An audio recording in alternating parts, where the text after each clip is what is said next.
Hoje, às 10 da noite, se iniciam as quartas de finais da Copa América, no jogo entre Argentina e Equador. Por isso, eu vou estar trazendo uma prévia de todos os confrontos dessas quartas. Fechou? Mas antes, eu vou pedir o seu like para você se inscrever no canal e ativar as notificações para receber mais vídeos de futebol e tática e também me ajudar. Começando, obviamente, pelo primeiro confronto que vai acontecer hoje: Argentina e Equador. A Argentina é basicamente aquele mesmo time que ganhou a Copa do Mundo, com uma ou outra pequena diferença em termos de peças, porque vem de uma renovação. E essa Copa América também marca o fechamento de um ciclo, tanto para Di Maria quanto possivelmente para o Messi também. Esses dois veteranos que já conquistaram tudo o possível na carreira, principalmente o Messi, não devem mais atuar com a seleção argentina. E por isso é sua última oportunidade numa Copa América, que já são campeões, diga-se de passagem, porque ganharam a de 2021 aqui no Brasil. Esse time da Argentina tem como sua principal valência como ele pode mudar em relação aos seus adversários, para se adaptar ao adversário mesmo. Por isso, vai ser muito difícil da gente ver a Argentina repetir a escalação por 2 ou 3 jogos consecutivos que sejam. Sempre tem uma mudança ali no meio campo, na linha de defesa, mas o que é basicamente incontestável é que o Messi vai ser um jogador que vai jogar totalmente livre pelo lado direito, sem obrigações defensivas, seja jogando como um quase atacante pelo lado direito, ou mais como um meia que trabalha essa bola trazendo mais para o lado direito, que é o que ele tem mais facilidade, justamente por ser um jogador canhoto, e é o Lionel Messi, né? Eu não preciso explicar muito. Temos também uma boa dúvida entre Lautaro Martínez e Julián Álvares, que podem variar ali a característica do atacante mais central, sendo que o Lautaro é um pouco mais 9 mesmo, um pouco mais finalizador, tem um pouco mais de capacidade de fazer um pivô, é até um pouco mais corpulento que o Julián Álvares, que traz mais esse jogo associativo para a seleção argentina. Não só para a Argentina, mas para os próximos times que eu vou citar aqui, eu vou trazer uma provável escalação de como eles devem jogar nessa Copa América. O que eu imagino que vai ser o time para o próximo jogo em específico, nesse caso contra o Equador. Todas essas mudanças que o Scaloni gosta de fazer no time dificultam um pouco o meu trabalho para trazer a escalação, mas a Argentina tem alguns pilares muito relevantes, como por exemplo, Paredes no meio campo, ou McAllister. Na zaga temos o Romero, no gol Emiliano Martínez e na frente, obviamente, o Messi. Mas já nessa Copa América tiveram jogos em que jogaram Enzo Fernandes, De Paul, Lo Celso, Paredes, McAllister, variando no meio campo. Teve jogo que a Argentina fez com 4 meio-campistas. Teve jogo que a Argentina preferiu optar por ter apenas 3 meio-campistas num 4-3-3. Então essas mudanças são bem evidentes. Mas esse aqui é o time que eu imagino que a Argentina vá tomar para enfrentar o Equador. A Argentina é um time que é muito combativa no meio-campo e que todos os jogadores, com exceção do Messi, têm uma necessidade a mais de recuperar a bola, um ímpeto maior de tentar recuperar a bola para conseguir acionar em transição e conseguir jogadas de velocidade ou construir mesmo toque a toque, passe a passe. A Argentina consegue fazer de tudo isso. E por isso que ela é a principal favorita para o torneio. Até porque tem um trabalho mais longevo e muito bem construído pelo Scaloni. Mas o jogo contra o Equador não deve ser tão fácil assim, porque o Equador não é esse time ridículo que pode se imaginar. Muito pelo contrário, ele se tornou bem competitivo nos últimos anos. Tanto que ainda foi até a última Copa do Mundo, com o ex-comandante. E agora, com o atual trabalho do Félix Sánchez, esse time vem evoluindo ainda mais. Félix Sánchez é um técnico que teve muito destaque no futebol asiático, treinando no Catar por muito tempo e fazendo a seleção virar realmente bem competitiva. É um bom treinador, só que estava meio escondido. O Equador tem um fato curioso de que a grande base do seu time vem toda do lado esquerdo. Porque tem lá Pacho, um bom zagueiro no campeonato alemão, que trabalha principalmente como zagueiro pela esquerda, e Campié, que no Leverkusen joga como lateral esquerdo ou como zagueiro pela esquerda, mas nessa seleção joga como um lateral mesmo, um cara de ultrapassagem, de velocidade, pela esquerda também. Temos o Caicedo, que é o garoto prodígio do Equador, que foi vendido ao Chelsea e que desempenha muito bem o seu papel, também sendo o volante pelo lado esquerdo. E o meia aberto por ali é o Sarmiento, que é um jogador de destaque do Brighton Hove Albion, na Premier League também. Por conta dessa reunião de talento por ali, é muito comum que o Equador tente iniciar e terminar suas jogadas pelo lado esquerdo, construindo por lá. E vindo de lá, vem a bola para Ener Valencia finalizar, que é o grande jogador em termos de ataque para essa seleção, que joga no Internacional de Porto Alegre. Sem bola, é um time bem posicional, e ele fixa um 4-2-3-1, que é a mesma formação de ataque, que é uma coisa até meio curiosa para os padrões de futebol moderno. Mas seus dois volantes balançam para o lado da bola, balançam para o setor da bola, para ter uma superioridade numérica ali e tentar roubar. Vale ressaltar que o time tem zagueiros muito rápidos para poder recompor. E quando eu digo zagueiros, eu digo toda a primeira linha de defesa, laterais e os próprios zagueiros centrais. E essa velocidade toda da defesa faz com que o time seja confiante o suficiente para poder subir alguns encaixes individuais quando vai marcar e também poder ir com mais gente para o ataque, porque se perde a bola, eles confiam muito na recomposição desses jogadores. Quando ele recupera essa bola, ele tenta armações rápidas pelas laterais, explorando a velocidade justamente dos laterais, mas dando preferência para terminar a jogada do lado esquerdo, onde tem mais qualidade. E, como disse, quando o time avança, ele avança inteiro, em bloco, porque confia muito na sua recomposição e sua habilidade nas transições. Falando de encaixes ou duelos interessantes nesse confronto, temos obviamente Lionel Messi e talvez até mesmo Ángel Di Maria caindo pelo lado esquerdo da defesa do Equador, que é justamente o lado mais qualificado. E fica a curiosidade, como que eles vão fazer? Será que vão liberar esse lado mesmo para atacar e ficar um jogo mais de trocação? Ou vão recuar um pouco mais esse lado e manter e tentar criar pelo lado que não é tão favorável assim, que é o lado direito? Enfim, fica essa dúvida e de saber também o quão bem o Equador vai defender as transições da Argentina, que é outra curiosidade desse confronto. Mas vamos passar para o próximo, que é Venezuela e Canadá, que sem dúvida é o menos badalado, mas passa longe de ser chato, porque tem um confronto tático muito interessante. Esse jogo reúne as duas surpresas da fase de grupos. A Venezuela, que ficou em primeiro, vencendo os 3 jogos num grupo com Equador, México e Jamaica. Nesses 2 primeiros jogos não era a favorita, mas conseguiu se impor muito bem.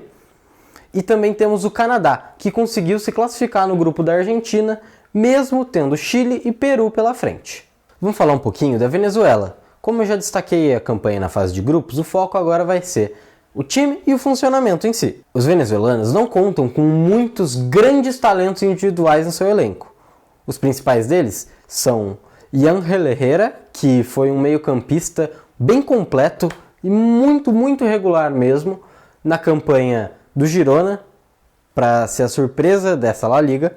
É um cara que consegue carimbar a bola, consegue estar presente em todas as partes do campo, sua ocupação de espaço é uma grande característica, passa bem, marca bem, ele é um cara bem completo. Ele pode até pecar por excesso, mas nunca por falta, ele sempre vai estar lá. E lá eu me refiro a qualquer lugar do campo que você queira. E o outro destaque de La Liga na Venezuela é o Arambu, que é um promissor lateral direito da Real Sociedad, que ele aparentemente é muito bom com a bola no pé e tem uma aceleração bem invejável.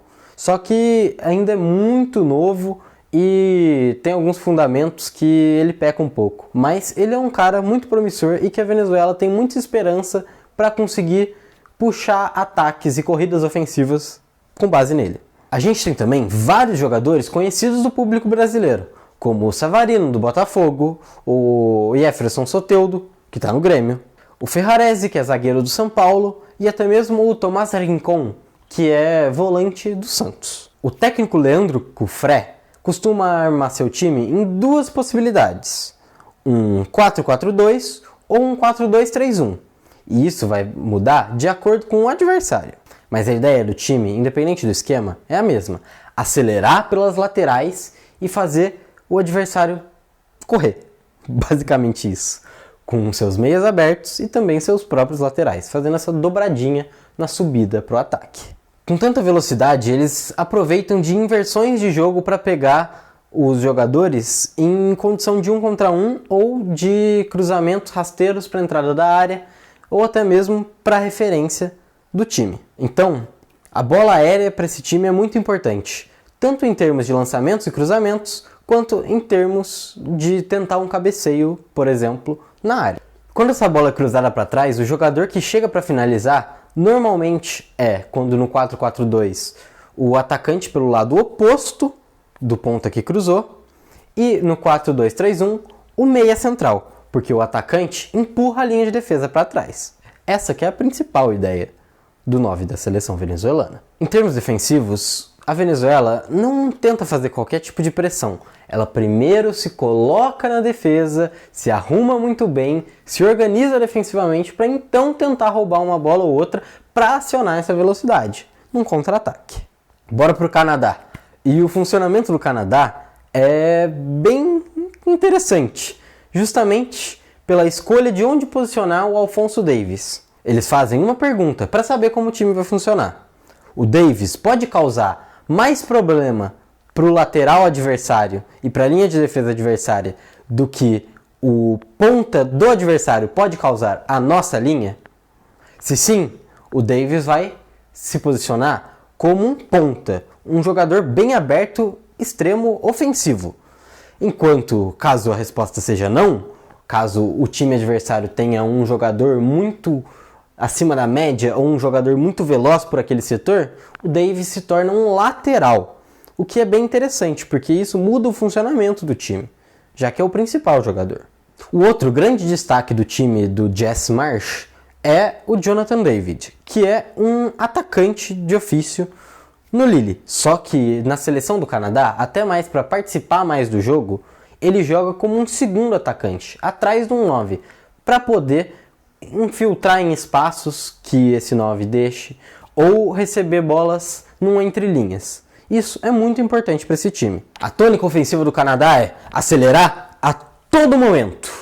E para isso, eles dependem muito do Eustáquio para ditar a posse de bola. O volante do Porto é o cara do lançamento e da construção, a depender da situação do jogo. Mas sempre velocidade. Se for armação, armação rápida. Se for lançamento, é buscando uma infiltração de um ponta para já poder finalizar a jogada.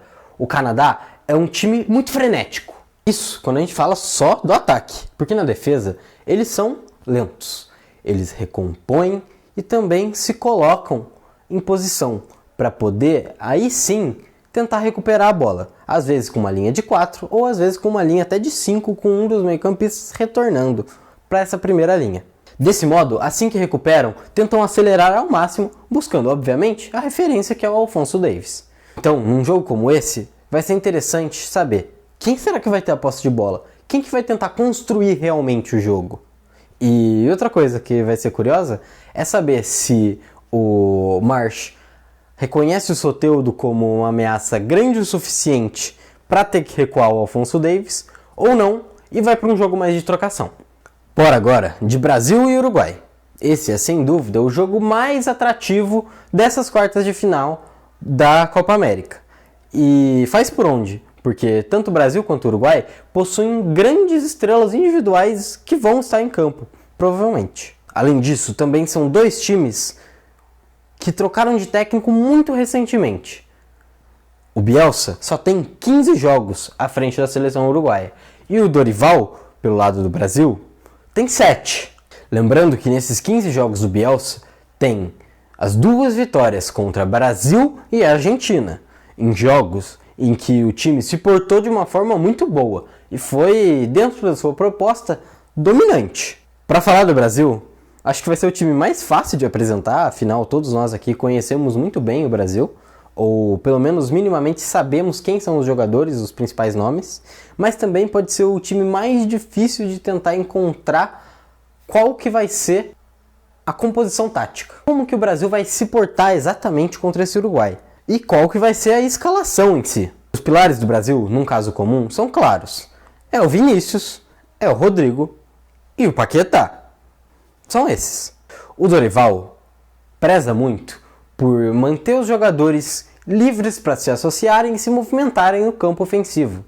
Até porque ele mesmo já havia afirmado em algumas entrevistas que o seu papel não é resolver na parte final, porque isso é a individualidade dos jogadores, mas sim levá-los até o terço final, onde essas individualidades afloram. Para chegar ao terço final, seja construindo e por armação lenta e cadenciada, ou por uma inversão de bola, um lançamento, uma bola mais longa ou uma armação mais rápida, tudo passa pelo Paquetá, que é o cara que tem que conectar esses dois blocos do time.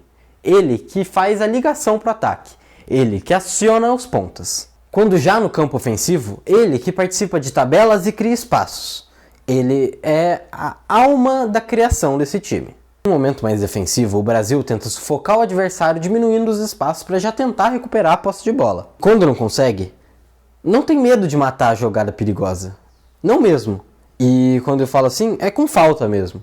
Principalmente quando quem faz a falta é um dos seus jogadores mais de frente, como um dos pontas ou o próprio Paquetá, que inclusive é quem mais faz isso, para poder evitar as transições adversárias. Vale ressaltar o papel importante defensivo que tem o Rafinha, que embora faça parte da linha ofensiva, volta para marcar até o meio de campo ou até perseguindo o lateral, para poder conseguir dar um equilíbrio maior para esse time do Brasil. Todas essas dinâmicas defensivas, quando colocadas à prova contra um time que não está ali só para se defender, mas que sim quer contra-atacar o Brasil ou, enfim, machucar mesmo, só conseguem funcionar por conta de um cara, o João Gomes.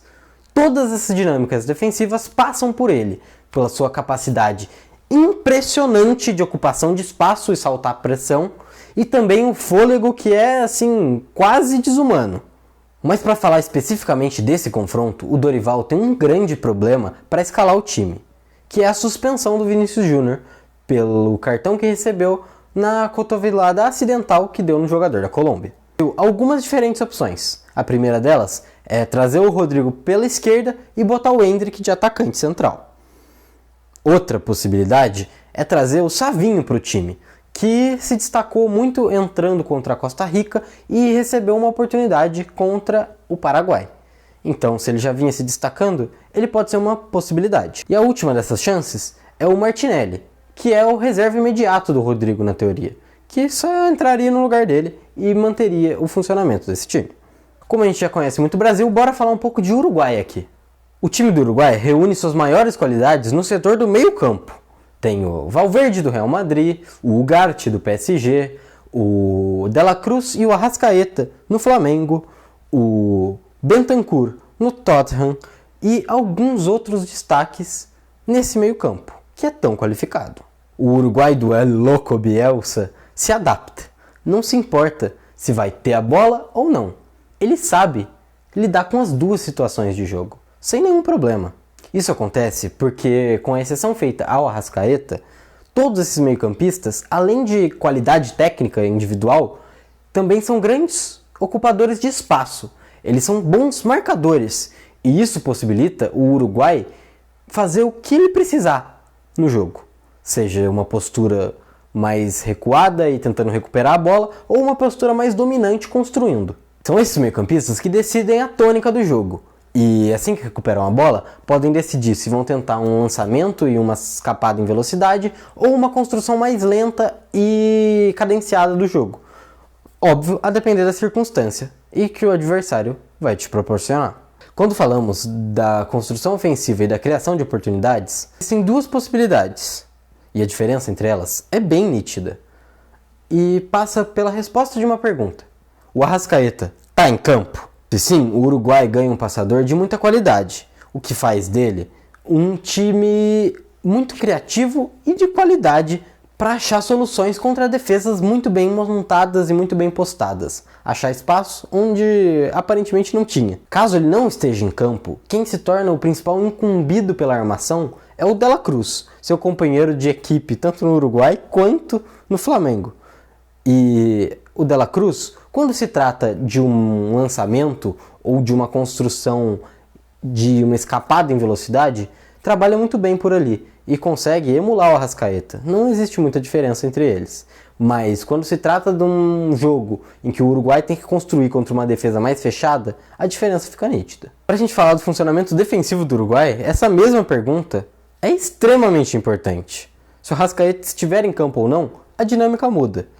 Caso esteja, o Uruguai vai se defender num 4-4-2, em que ele, junto com Darwin Núñez, fazem parte dessa linha mais ofensiva, em que vai fazer uma primeira pressão só, sem muita incumbência na defesa. Mas se ele não tiver, vai ser o De La Cruz jogando como esse meia central.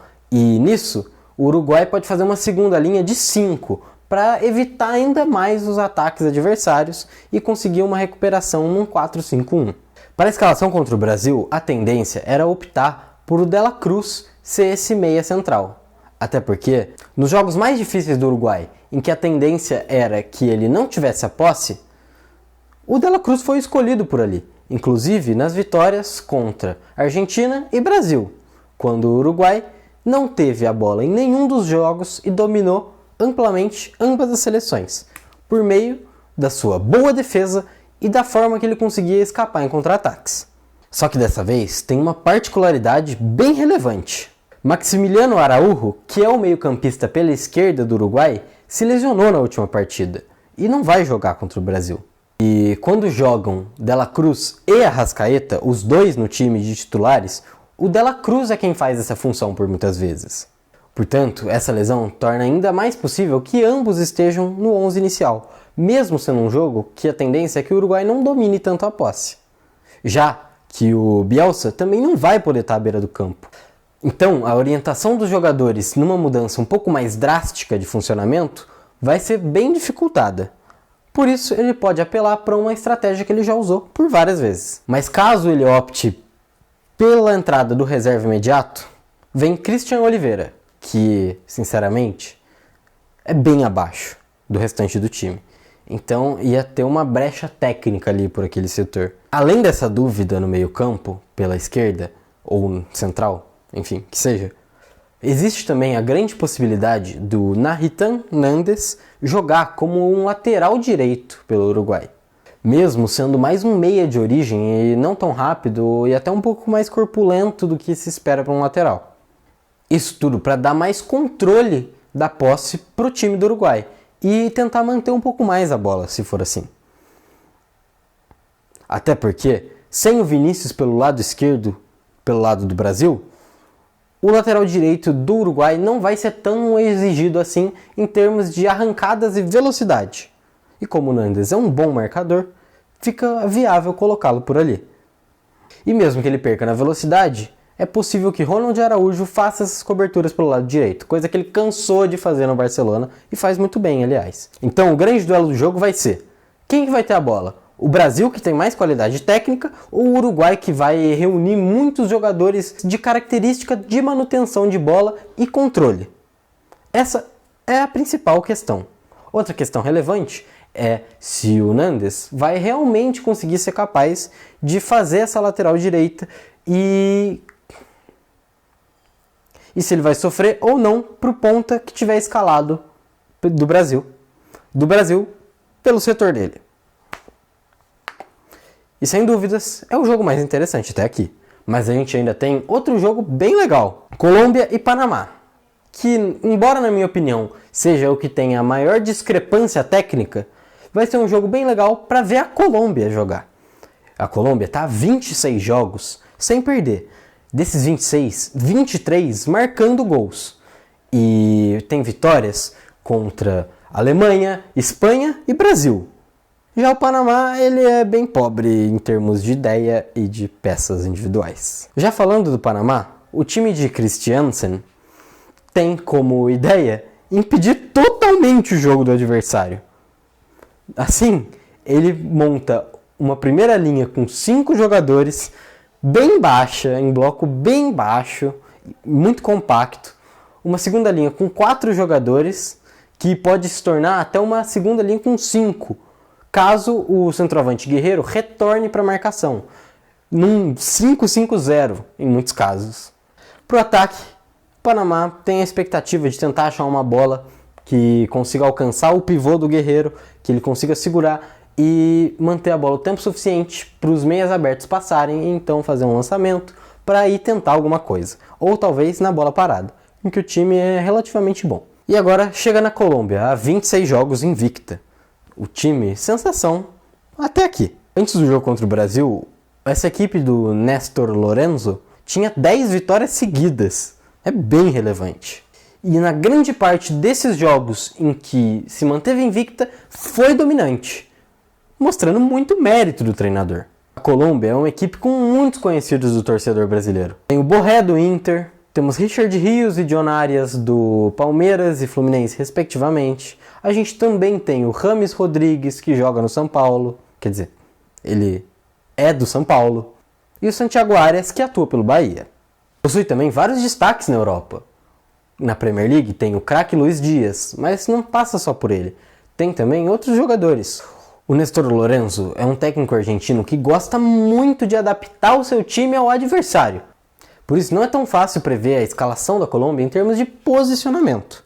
Mas algumas características desse seu modelo de jogo independem da sua formação. Eles atacam com muitos jogadores, permitindo os pontas entrarem na área mesmo, para deixar os laterais fazerem a amplitude dessa seleção. Uma jogada bem comum é empurrar a linha de defesa adversária para que um jogador que esteja na área consiga cruzar essa bola de forma rasteira para a entrada da área para um jogador da Colômbia chegar finalizando. Outra grande jogada da Colômbia é conseguir trabalhar bastante essa bola pelo lado direito para conseguir inverter rápido para a esquerda e pegar o Luiz Dias em situações de 1 contra 1. E vindo dessas situações de 1 contra 1, ele tem duas grandes possibilidades. Ou conseguir se infiltrar na área para finalizar, ou buscar um pouco mais a linha de fundo, talvez até dentro da área mesmo, para cruzar essa bola na entrada da área para finalizar. Então assim, a Colômbia gosta muito dessa jogada de receber na entrada da área para uma finalização. Os Dias, nesse tipo de caso, tem muita liberdade, porque como o adversário provavelmente vai concentrar os jogadores no lado da bola direito, o Luiz Dias vai ter espaço para ganhar esse 1 contra 1 e conseguir fazer o que for melhor para a Colômbia nesse tipo de lance, seja finalização ou passe. Tirando nessa jogada, como quem dá a amplitude para a Colômbia são os laterais, os pontas, no caso o Luiz Dias e o Arias, muitas das vezes, trabalham quase como outros atacantes ali. Eles se aproximam muito do centroavante e trabalham bem mais centralizados para dar esse corredor pros laterais mesmo. E daí criar uma indecisão no adversário. Será que eu abro meu time para marcar os laterais ou fecho duas laterais para a Colômbia poder cruzar essa bola? Enfim, essa é a dúvida que eles colocam. Mas a característica mais importante da Colômbia é ser o sem bola. Sim, é o sem bola da Colômbia, mesmo sendo um time tão ofensivo e que tem tantas valências boas para criar oportunidades. É um time que sobe a linha de marcação e pressiona, mas pressiona de forma a tentar fazer com que o adversário erre um passe ou um domínio. E nisso, assim que o adversário tem esse erro ou domina de costas precisando girar numa situação mais complicada, a Colômbia morde. É assim um grande exemplo muito qualificado de como marcar pressão no erro adversário.